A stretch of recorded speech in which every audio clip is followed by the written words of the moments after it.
Thank you for listening to the Damage Report podcast, the show covering the true threats facing our country and what you can actually do about them.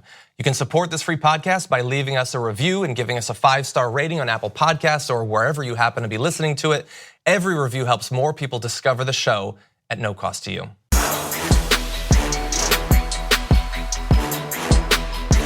Welcome to the Damage Report. Big stuff going on in the lead up to the show. We'll get back to that during the breaks. Jayar Jackson's here. Of course he is. It's Wednesday. That's right. It's Jayar Wednesdays. Hey, behind the scenes, you know who wasn't here?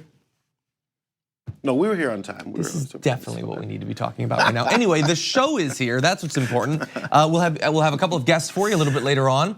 We're going to be joined. We talked last week about this interesting study linking fragile masculinity to support for Donald Trump that was profiled in the Washington Post. So we have one of the researchers who produced this research going to be joining the show to break it down, let us know what it means. Also, big developments in Jeffrey Epstein and his ongoing legal, well, I guess struggles is the word you use, but he doesn't seem to be struggling very much with it. It seems to be going quite well for him. Jane Coaston, senior politics reporter for Vox, will be joining us in the second half of the show to break that down. Before that, though, I mean, we've got this major power grab in Wisconsin we're gonna be talking about. The sentencing document for Mike Flynn was released late last night.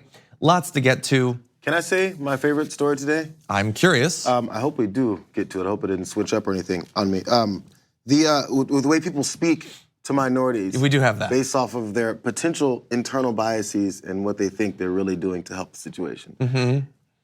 It's an age-old problem that every minority has noticed. Trust me, we know. Okay, well, we're gonna fight about that maybe. No, probably not. But in the last segment of the show, I think we'll be talking about that. So look forward to that. But first, let's jump into some domestic news. We've been talking recently about Wisconsin, where in this midterm election, the Democratic governor candidate was elected, also attorney general. And so it looks like people in Wisconsin really support the Democrats, and now the Democrats will have power, except that they won't. Because as happened in North Carolina just a couple of years ago, the Republicans who still control the state legislature and still technically have a Republican governor for a little bit longer are passing a number of different laws to handicap the incoming new Democratic politicians. We've been talking about that. It has actually happened now. They passed that bill. The GOP power grab in Wisconsin is now complete. Let's talk about some of the things that they did. One part of the package would prohibit municipalities from allowing more than 2 weeks of early voting.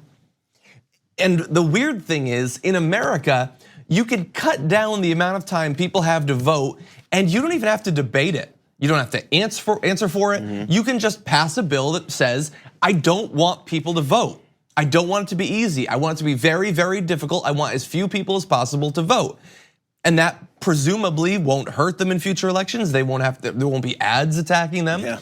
It's just, democracy is this interesting optional thing that we have in America. It's weird. Sometimes we have it, sometimes we don't. And it's totally based upon whoever you think is your team. So again, like there's this perception because of the previous ways that things have always done with elections. They know that their voting bloc won't necessarily benefit from this. But again, it has to be an approach in the way that it attack, because attack ads just go to them saying, hey, that team is attacking my team, I hate that team, so no matter what they're saying, they must be lying or they must be doing something that would hurt me. Yeah. Seeing this from people from, say, in this case, the Republican side.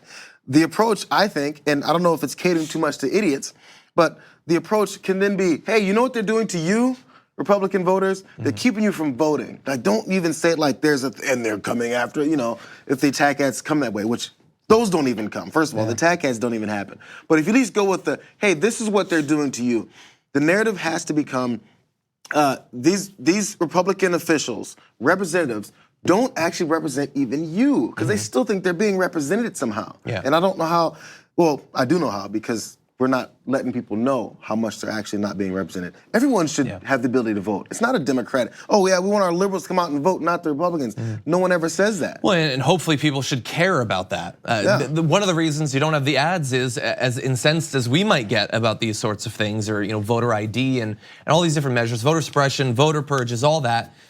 It seems like the vast majority of people in America are like, Totally. American democracy, that's cool. Maybe someday I'll vote, don't really care. Maybe it'll be really hard, maybe it won't. People are incredibly blasé about the most important thing that allows them to have an effect on everything else in this country politically. What ends up happening, you have to have those voting rights, and people just don't prioritize them. You know why old folks love to vote? because when they were growing up, it was drilled into their heads. This is the only control. This is the main level of control you have on your life and your world. Vote, vote, vote, vote, vote, vote. And there were so many people who didn't have the ability or right to vote that those folks, there's old black folks, they love to vote because they remember when they couldn't. Yeah. So we don't have that the historical nature in our brains anymore about it. So it needs to be said over and over and over again. If someone comes out and you know this is your pet project, there's a voting holiday, and they won't stop saying we need a voting holiday, a voting holiday, a voting holiday, a voting holiday, we won't get it. Yeah, and I don't know if that was in that first bill, the voting rights bill that the Democrats talked about. I will check to make sure, I'm not 100% sure. Let's talk about what else is in this power grab that they passed. Other provisions would give the legislature full control of a state economic development agency, block the governor's ability to write regulations, and allow the legislature to hire its own lawyers to file lawsuits on behalf of the state. All of these things are things that they honestly believe that the legislature should be in control of, and they just didn't think of it during the many years that they had a Republican governor. It's just, I guess he just happened to have that power for a little while. Obviously, Governor Tony Evers, the incoming Democrat who won recently, is going to challenge this. He says, we will actively be looking at either to litigate or do whatever else in our power to make sure the people of Wisconsin are represented at the table. So good luck to him in that. In North Carolina, they were actually successful, thankfully, the Democrats, in stopping some of this. But this can't be a thing that Tony Evers is doing, or the Wisconsin Democratic Party is doing, or even Wisconsin is doing. As a country, we need to fight back against this. Whether your interest is just in stopping future voter suppression acts and things like that, or whether you philosophically are opposed to effectively making democracy irrelevant. You gerrymander the hell out of these things. You set up things like, obviously the Electoral College, the Senate itself. You make it so that you do not effectively need to win elections anymore. Right. That is what the Republicans have staked out as their political governing strategy going forward. Lose elections, keep power. Lose elections massively, keep supermajorities in the state legislatures. That is what they're doing. We are either going to bow down to it or we're going to fight back. I don't know what else Tony Evers has been saying, but that one line, I know there's more, but I feel like there needs to be a level of anger. Fine, let them call you mad. Let them say that you're a sore winner. I don't know what is it? How can they pose your anger towards you stripping power from a winning candidate for governor of a state? Yeah. So if you come in strong again, maybe he's saying other things. I saw one thing where he said, frankly, the entire thing is a hot mess. Cool, yeah.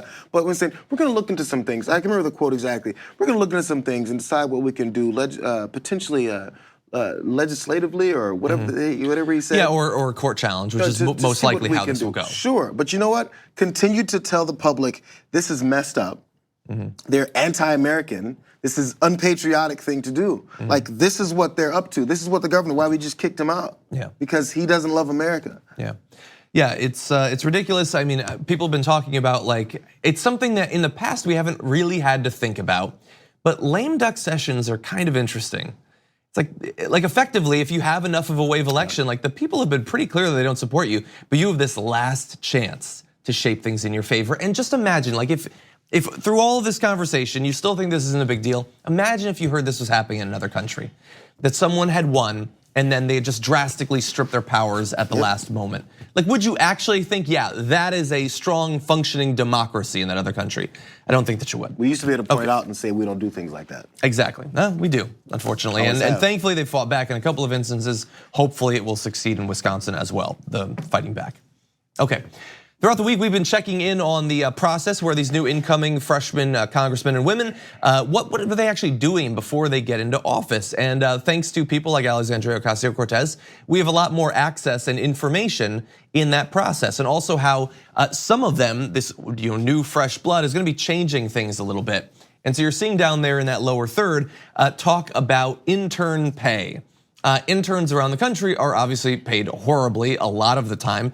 That has been true generally in DC as well, despite the fact that DC is a very expensive place. And this conversation was going on Twitter and yesterday, and Alexandria Ocasio-Cortez responded to a message from Stephen Dennis talking about lawmakers that were, you can see down on the bottom, lawmakers seeking unpaid interns, despite the fact that there's no apartments under $1,000 a month on Capitol Hill listed on apartments.com. And so she pointed out, obviously there's some irony there, where they're very concerned about paying for things when it comes to stuff like Medicare for all. But when it comes to the actual people writing these bills, reviewing these bills, making it so that our government actually functions on a day-to-day basis, they'll find some money somewhere, don't worry about it. And so after that, people asked, are people like Alexandria and others going to change this policy? And Jeff Stein of the Washington Post confirms that Alexandria Ocasio-Cortez will be paying her interns at least $15 an hour. To put it in perspective, a 2017 study shows that only 8% of House Republicans and 4% of House Democrats pay their interns at all. So okay, a number that people wouldn't have thought. First off, 8 is too low in the first place as far as the Republicans do.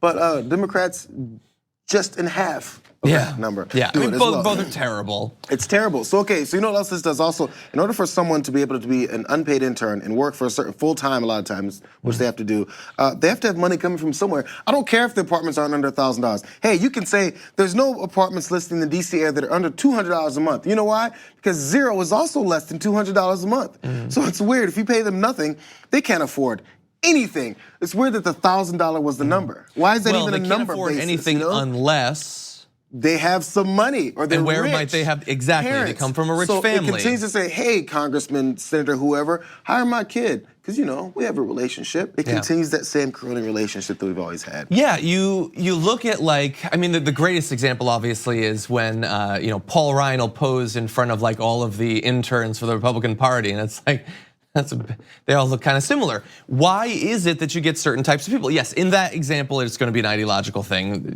but whatever. But in general, this is a way, without saying it, that you weed out certain type of people, whether intentionally or not. If you are poor and or don't live in that area, you are not going to be able to be an intern if you're getting paid nothing. And so you will get people who have rich families. Maybe they've struck it rich themselves. I'm imagining at that age that's probably not going to be the case, or that happen to live in the DC area, in which case they're living in the bubble as well.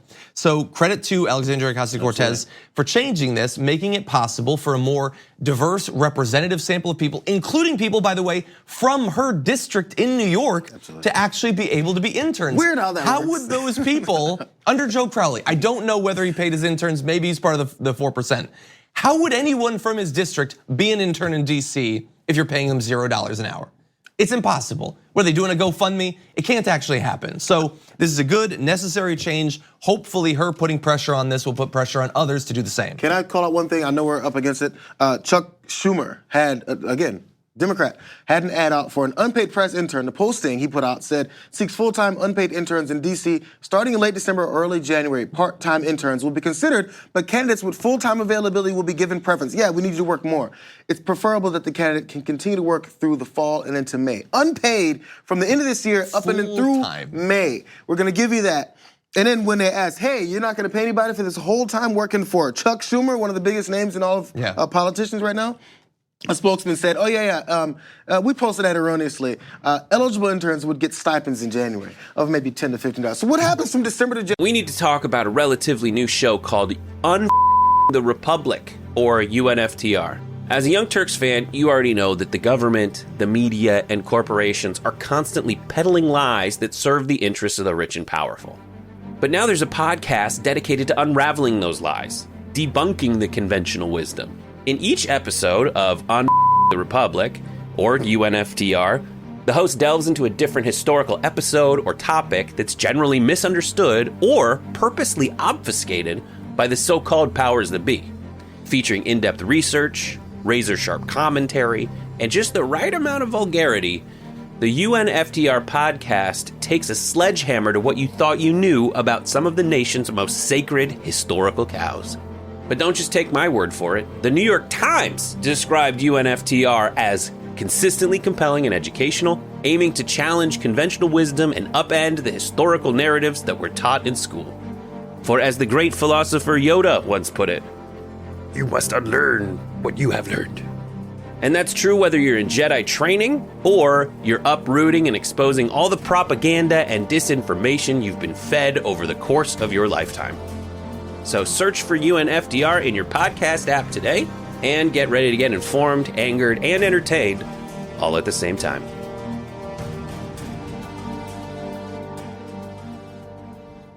January, and then after January on into May. How are we paying rent? How are you eating? Sorry, I had to point out how crazy that was. And we just made that mistake. Yeah, we erroneously were caught posting that. Okay. We're gonna take our first break. When we come back, joined by an awesome guest breaking down some of the research, fascinating stuff having to do with support for Donald Trump after this.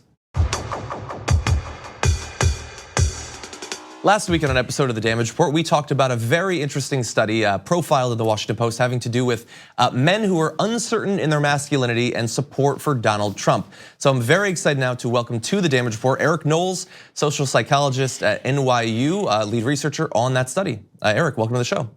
Thanks for having me. It's good to be here. Very glad to have you here. So for those who might not have seen our first video on the topic, what sort of study were you doing? What were you looking into? Well, we were looking into a phenomenon that we call fragile masculinity, which is when men feel anxious that they aren't living up to whatever prevailing ideals or standards of manhood they have in their environment. So meeting these standards will often involve proving your strength and virility, being dominant and tough, and really importantly, avoiding even the hint of femininity. And we were really interested in whether this has political ramifications in the current moment.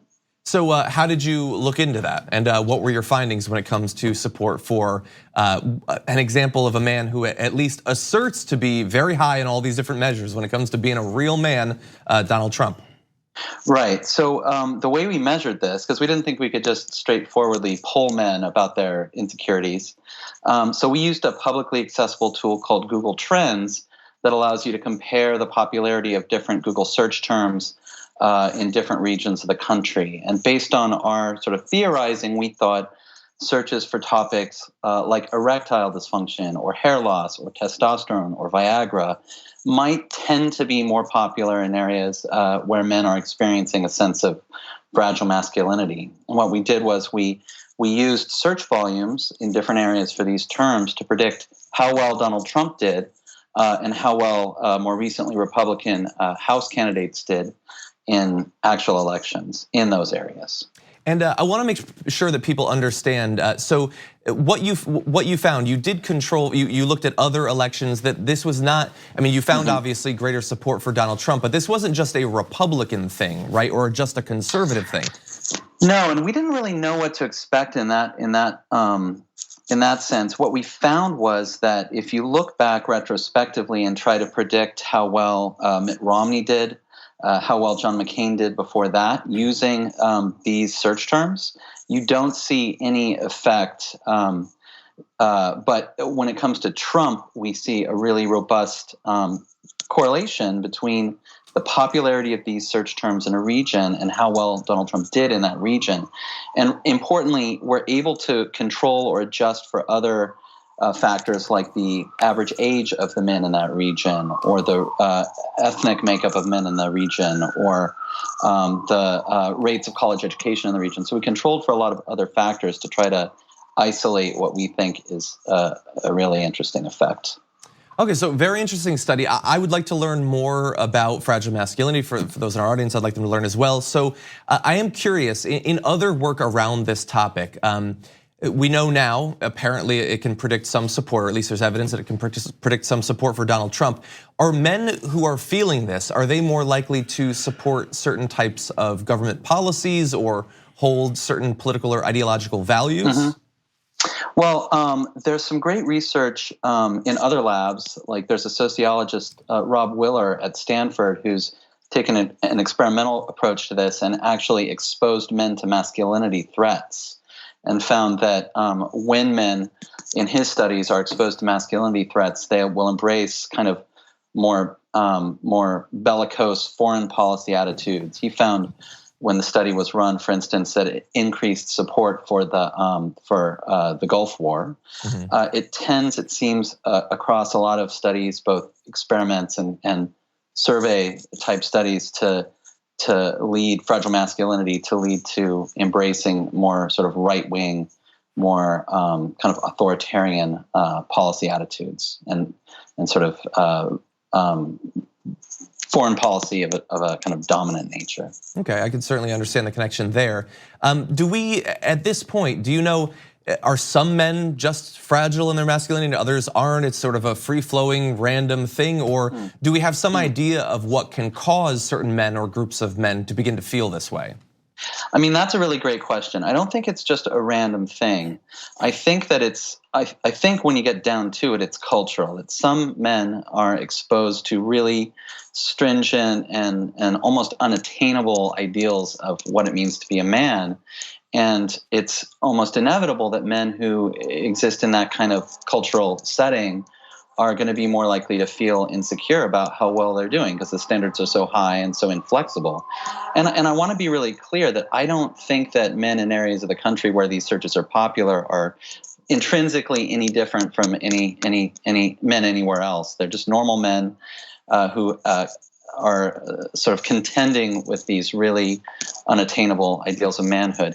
And just really quick, one thing we did find to your question is that in areas with very high unemployment rates, you see popularity of these fragile masculinity search terms are higher. So we think that's one way in which it's not just as you say, the random flow. It's men who are trying to get by in areas where they've suffered job losses, closure of their sort of traditional industries that they work in, manufacturing, mining. Okay. It's probably not a coincidence that this sense of insecurity is highest in those areas. Okay, and potentially suggesting for some politicians who might want to fight back against this, some measures they could take. I have one more quick question for you. I apologize if this seems like an aside, but I spend a lot of time on the internet, and so I'm just curious.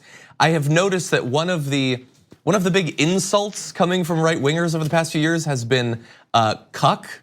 It's become a thing that's very common. In your work, is there any reason to believe that this might be an expression less of them identifying less masculine men than them feeling less masculine themselves? That people who use that epithet are feeling less masculine themselves?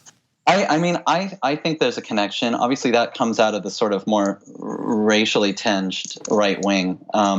But I've been called that very word since the article came out more than once, and a lot of other things for that matter. Yeah. But I absolutely think that it's of a piece. Mm-hmm. Interesting. Yeah. Okay, well, and thank you for being willing to do this sort of research, knowing that it is an online minefield that you're entering into. So thank you very much. It's my pleasure. Thanks for having me on the show. Thank you. Eric Knowles, social psychologist at New York University. Thank you again. We here at The Daily Report are going to take a break. When we come back, lots more news to get to. In just a moment, we're going to talk about the special counsel's sentencing guidelines memo for Michael Flynn. But in the next block, you're going to want to stick around.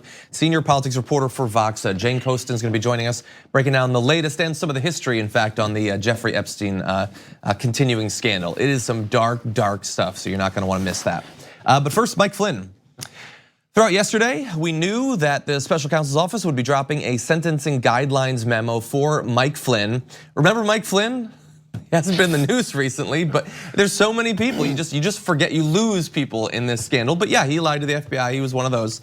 And we've been wondering, his sentencing has been postponed, I believe 4 times by Robert Mueller. Despite the fact that the lie that he told that got him in trouble was near 2 years ago at this point, and we've known about it for the vast majority of that time. So what has been going on during that time? Well, we now have some information coming from this sentencing memo. So first of all, the sort of the headline version of this is that the special counsel praises Flynn's assistance as substantial, writing that a sentence that does not impose a term of incarceration for him would be appropriate and warranted. So effectively, based on the help that he has provided to the investigation, Mueller would be fine with him getting no jail time whatsoever, or if any, very little. And he praised both the assistance. He also said you need to take into account his military service and things like that. That is a little bit more questionable, I guess, considering the nature of the crime. They think that there's some connection between those two things. I don't think personally your service matters if you've been breaking the law, but I guess Mueller knows more about the law than I do. I'm sorry, quick, I'll let you finish. But in my opinion, your service and your knowledge of how things work actually factors in more in your desire to go ahead and flip and do it that way. And you know more about exactly how you're committing treason. And it's interesting, in that same section he said, but senior government officials need to be held to the highest standards. He also pointed out we need to take into account his military service and government service. And he pointed out which none of the other people having been charged can sort of point to. So sort of like, I guess, a little bit of slamming them at the same time. So let's talk about what has he been assisting on? What can we learn from this memo? They say that his early cooperation was particularly valuable because he was one of the few people with long-term and first-hand insight regarding events and issues under investigation by the SCO. So he has more information over a longer period of time on some aspects of this than anyone else. I'm sure in other areas, Michael Cohen probably has more information, but Mike Flynn has been around for a long time. They also say that his assistance might have led others to be more helpful to the special counsel. So the information that they got wasn't just from him, but it might have been because of him, in fact. Now, the interesting stuff is not what is in this document, it's what's not in this document. So let's go now to the first section. This is a description of the 3 different investigations that Michael Flynn was actually helping with. You're seeing immediately redacted things. So first of all, there is, if you're scanning the top line, he helped with a criminal investigation, which is then redacted. We don't know what that criminal investigation is. Then the special counsel's office investigation into any potential links between Russian government officials and the campaign of Donald Trump, that section, not redacted. And then the third, an entire investigation is redacted. But it's redacted in an interesting way considering the format of the paragraph up until that point. Not only are the details of that investigation redacted, but even what sort of investigation it is redacted. So in the first section, it identifies it as a criminal investigation that we then don't have any details for. For the third one, we don't know if it's a criminal investigation or otherwise. And what would it take for that identifier to need to be redacted? Why couldn't we know that? How secret does a thing need to be that you can't even say if it's a civil thing, a criminal thing, a thing having to do with Russia or not? So they can't, I mean, okay. That could be virtually anything at that point. I'm nowhere a legal expert. I wonder if it's allowing a certain level of communication and coordination with how you're gonna defend in a legal, a criminal versus just like I guess a lesser investigation, which I wouldn't know why that had to be hidden anyway, especially if you already are willing to point out that the first, as you said, is a criminal investigation that he assisted in. Yeah. But he apparently knows a lot of information. I always felt like he and Manafort, because of their work with transition and also during the campaign, knew the most. And we saw the way that Flynn has cooperated since pretty early on, to the way Manafort said he would, but then didn't, and now is under more fire because of it. So the walls appear to be closing, and we see who's actually cooperating more than others because of the information they do have. Yeah, and he apparently over the course of the nearly 2 years has sat for 19 different interviews with Mueller and the team. That is what did you not find out by the 16th interview that you needed to then go back to? And look, that's not the case with some of the other people that have had deals with Robert Mueller. They didn't do 19 interviews, but Michael Flynn apparently did know quite a bit. I want to return to that third investigation though, because to some extent I was exaggerating saying that we don't know anything about it, because in fact, later on in the document, there are actually a couple of paragraphs about that investigation. So let's bring this up and you'll see the first section there. Oh wait, it's all redacted actually. So it is technically there. There is a description that some people who got this memo will have seen, but the entire thing is redacted. I don't know what to make of that. Look, I will say this, going into the sentencing memo, I didn't really particularly care about Michael Flynn. Look, the fact that his lie to the FBI had to do with communications about sanctions, especially considering what we found out recently about the Trump Tower Moscow project, that is obviously relevant. But it takes at this point quite a bit for me to get sort of stirred up or interested in this stuff. But redacting multiple paragraphs about an investigation that we might never have heard of before, that I think certainly crosses that bar. The guy that's acting as a foreign agent worked with them talking about the meeting with Junior and everyone, talked about the potential sanctions and how they didn't want certain things to be voted on. How they didn't want to have certain escalations over sanctions with Russia. Also, I think the third leg of it had to do with the way the UN was going to vote about how Israel wanted certain things happening in Palestine with that conflict. So there's multiple levels in which they were communicating, and he was basically the liaison, the in-between guy to talk about all this stuff. So when you already say he's been lying, the next step becomes, why was he lying? And then the why becomes an extension about everything else that was happening. Hence that third page of black bars. Yeah, we still don't know why he would have lied. As has been pointed out by many people, the lie about the communications exposed him to far greater penalties than simply admitting it. It was technically a violation of the Logan Act, but that has never been prosecuted before. It is a bizarre thing to lie. And to then pretend that it's an independent lie, that it does not exist in this web of similar lies, that is bizarre as well. It connects to way too many. Also, KT McFarland, who also worked with it, closely with the administration, also, she had to change her testimony based off what Flynn then said he was lying about. She goes, oh yeah, that's right, me too, I was lying too. Can I say that I forgot the truth? Yeah. Yeah, come on, man. Which maybe, and so she's been let off since the very beginning there. Yeah. I had been waiting to see this morning what Donald Trump would say about this. He has shown great restraint up until this point. Perhaps tomorrow morning we'll get some sort of tweet storm. I have seen the right wing reaction. It is the same as it has been to every development in this case, no matter how light, no matter how serious. People pleading guilty to multiple charges or being convicted. All of it's nonsense. All of it's a waste of time. And Mueller's it is. Their explanation, I believe, is they said Mueller's growing an extra couple horns, something like that. Something like that. Yeah, it was along those lines. So look, perhaps some of this information will come out when the actual sentencing happens. This is simply a guideline to the judge who will do that sentencing. We still have some time to wait for that. Hopefully we will eventually figure out what this third investigation is. The possibility remains that it's something minor.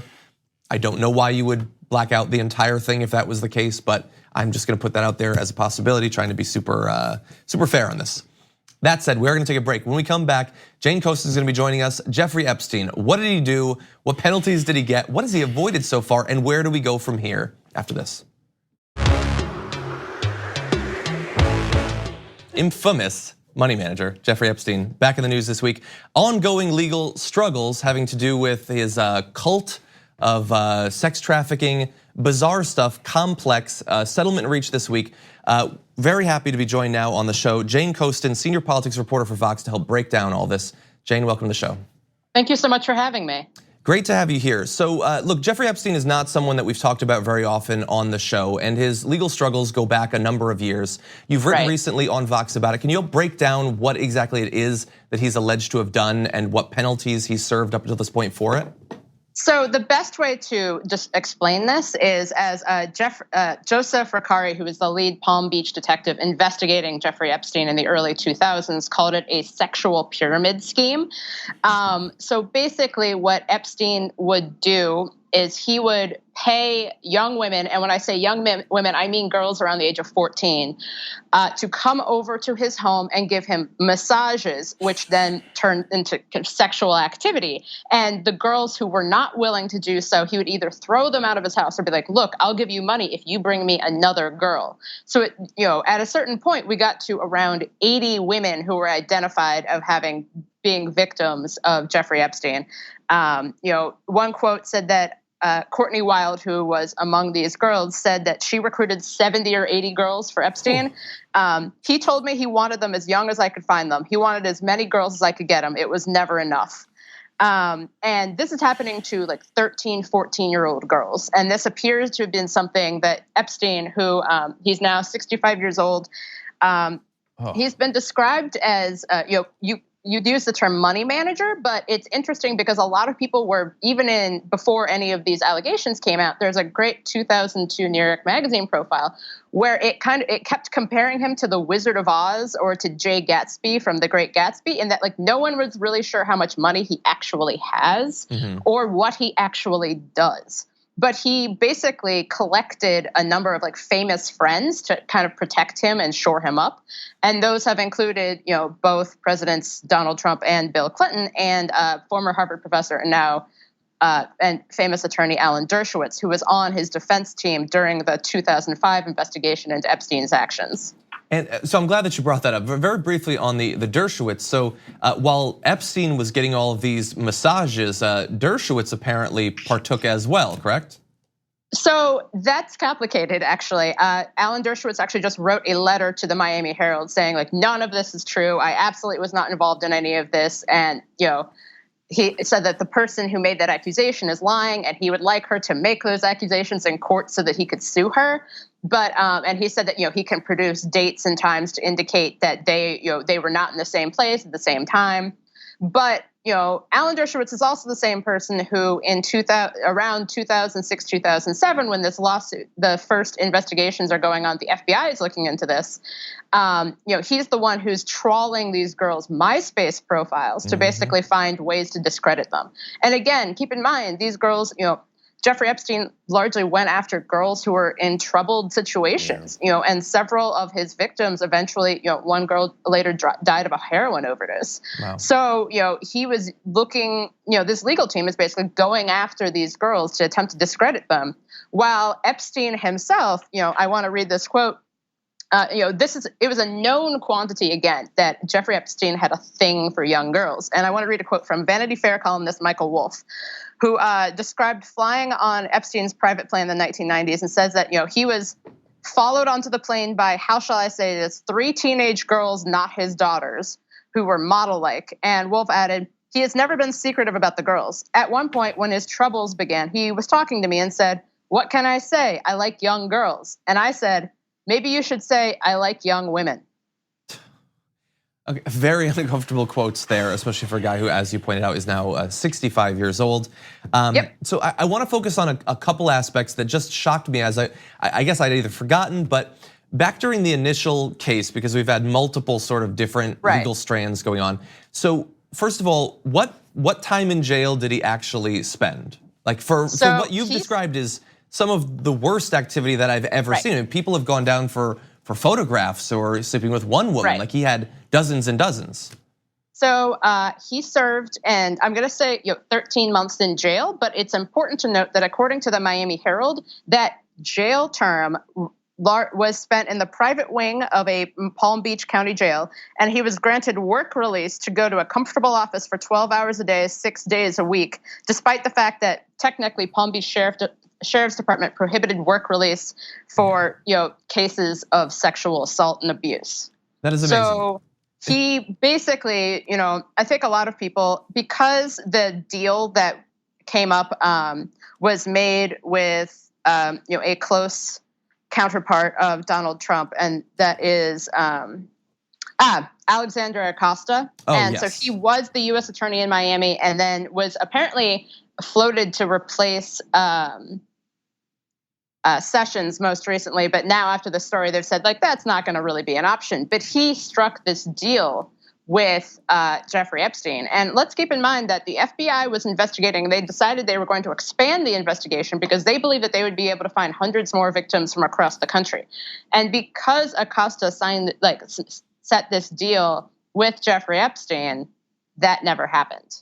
And so we don't know how many victims there are. We don't know a lot about, because of the facets of this deal that was made, we don't have a lot of details. And it's interesting because that seems to have happened again just this week with the settlement that was reached that kept a lot of these victims from telling their story on the stand. And one of the parts of that I found unbelievable, and I don't even understand how it's legal, was part of the settlement protected any co-conspirators that had not been discovered at that point from being investigated. So not just we would find more victims potentially, but if more people had been participating in this, there would be no legal recourse in that deal, which seems unprecedented. Right. It's a very strange case, and I think it's an incident that I'm really glad that it's starting to get more attention. All the props to go to the Miami Herald and their terrific reporting, and it seems as if there's been a lot of action being taken. Senator Ben Sasse sent letters to the Justice Department that he wants a full investigation into how this deal got made. But I really think that this is one of those moments in which you get the idea that when you have Jeffrey Epstein owns an island, he owns the single largest private residence in Manhattan. He is an extremely wealthy and powerful person. He gave $30 million to Harvard. He has a lot of powerful people around him because that was something he valued. But it appears that accumulation of power was to be used as a bulwark against an investigation, and it worked. Wow. Yeah, and so far, no justice, although perhaps in the future. Jane Coaston, great work. Thank you for joining us and helping break that down. Very helpful. Of course, thank you very much for having me. Thank you. We're gonna take a short break. When we come back, Jayar's favorite story of the day, how do white liberals act when speaking to non-whites? Some research, very interesting stuff, which we'll break down after this. Welcome back to what remains of the Damage Report. Fascinating research coming out of Yale. I know Jayar is very excited about this. Take a look at this. This is a description. According to new research by Sidney Dupree at Yale, white liberals tend to downplay their own verbal competence in exchanges with racial minorities compared to how other white Americans act in such exchanges. So they did 2 studies basically. They looked at speeches by politicians, both Democrat and Republican, to both minority audiences and non-minority audiences. And they found that the sorts of words that demonstrate competence, either speaking favorably about your own competence or expressing a complicated vocabulary, white liberals tend to not use that. But words that express warmth and familiarity and stuff like that, they do. And that this effect is only found amongst liberals. Now that's speeches, you might think, politician speeches, but they found that they didn't experiment with regular people and they found it there too. It's just the way things go. Okay, it's subconscious, obviously. So people think everyone has their racial biases and particulars and assumptions. So whether you're a conservative or liberal, a lot of folks, because just the nature of our country, don't interact with folks that they didn't grow up with or know naturally, unless you get to school or something. But a lot of times, we're a segregated country. That's the way it was based from the beginning. So we're still trying to get out of that. So when you don't grow up around certain folks, you don't understand them, and you worry that they're not going to understand you. So your assumption of what they're going to see as a connection is made up. So a lot of times it's like, yeah, I keep hearing how Black folks don't know anything, but you know what? I think they should know. I think they have the capability to know something. So you talk down. That sounds good. Yeah, so you speak down without thinking that they're actually lower than you, but it's somewhere in that process. It really is happening. An example, and with the part of the study talked about how Republicans, as far as speeches and presidential campaigns go, they didn't have much of a sample size because they just don't speak to minorities. So, for Republicans, you're yes, saying, yeah. That's one thing. But this example being Mitt Romney when he was running. I love this little piece. He was speaking to like this group of like tween Black kids. And he goes, who wants whatever? He goes, who let the dogs out? Woo, woo. And he said, and it's like he said this in 1996, right? So it's like in his first presidential run. Who let the dogs out? Woo, woo. And it's the funniest thing because and then the kids went, what? It's, I can't generalize too much. Who wants to move to Bel Air? But the thing is, he was trying, right? He's going, I'm gonna connect with these Black kids. And you know what they listen to? The Baja Men. Is that who made that song? I think it's the Baja Men, yeah. Yeah. Who let the dogs out? And they're gonna go, oh my God, he said woo woo. That's how that speaks to us. And a kid in the background's like, whoop, there it is. So a lot of folks recognize this discomfort and this very uncomfortable conversations. A lot of people that are trying to connect with us have, and they go, in the back of your brain, you're going, they don't know anything about me. And then so the thing that Obama did well was he would speak without lowering his vocabulary, but then also at the same time know how to connect to folks of different stripes. And of course, Black folks saw a visual connection to him, and also he gets where a lot of folks came from because he cared to find out. Now, if you grew up not knowing, that's not your fault.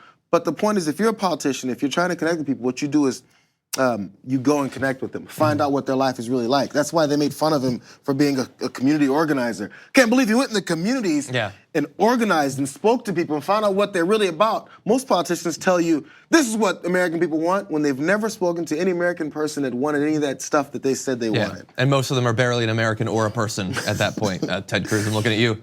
Okay, so two additional theories to add on to the most obvious theory, which is almost certainly the case, the social phenomenon that you're describing.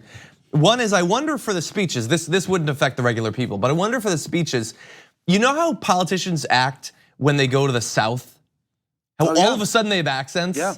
I wonder if some of that might be what we're seeing, is that they're changing, like maybe when speaking to white Southerners, they do They it start too. going y'all and everything, Yeah. Politicians from New York start saying y'all. Yeah, and the second one, this is what the researchers said. One theory is that this same thing where you downplay your own competence and you speak more simply is how people speak when they're trying to be liked and to be more approachable. So there might be some of that. It could be that the Republicans are like, I don't care if you like me, I'm not interested in you. But it's probably. And sadly, the it creates more of a racial divide when you don't mean for it to, is the bottom line of this. Yeah. It creates more of like your assumptions. Yeah, so I will continue with what I always do, which is purposefully try hard with vocabulary to make people feel stupid in comparison to me. That's why I'm flipping through vocabulary of the day calendars every morning. Anyway, thank you, Jayar, for joining us. Always good to have Jayar Wednesdays. Don't talk down to me like that. Was I? I mean, I was being warm, but I was also competent. I'm very smart, so thank you for being on the show. Anyway, thank you for watching the show. We'll be back tomorrow morning.